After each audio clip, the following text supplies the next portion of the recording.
కళ్యాణదుర్గం మండలం దొడగట్ట గ్రామంలో మొద్దుల వెంకటేశులు మొద్దుల తులసమ్మ నివాసం నందు వారు పెంచుకుంటున్న పశువుల్లో ఒక పశువుకు నవంబర్ 4వ తారీఖున 3 నామాలతో ఒక దూడ జన్మించడం జరిగింది.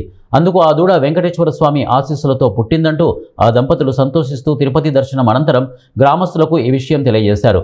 ఈ నెల 30వ తారీఖున వైకుంఠ ఏకాదశి కావడం వలన 3 నామాలు కలిగిన ఆవు దూడను గ్రామస్తులు తండోపతండాలుగా వచ్చి దూడను దర్శించుకున్నారు.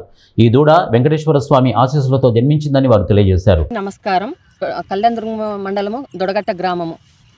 మా మా ఆయన పేరు మొద్దుల వెంకటేశ్లు, నా పేరు తులసమ్మ. 5 ఏళ్ళ నుండి ఆవులు పెంచుకుంటున్నాము. 3 ఆవులు ఉన్నాయి.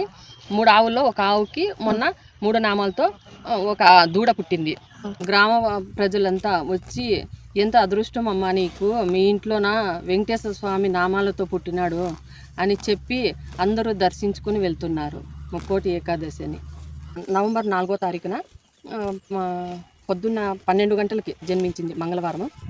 దానికి 3 నామాలతో పుట్టడం వల్ల మాకు వెంకటేశ్వర స్వామి దర్శనం అయ్యిందని చెప్పేసి మేము తిరుపతి పోయేసి వచ్చినాము. మాకు దర్శనం బాగా జరిగింది. ఈరోజు ముక్కోటి ఏకాదశి అని చెప్పి ఈరోజు వెంకటేశ్వర స్వామి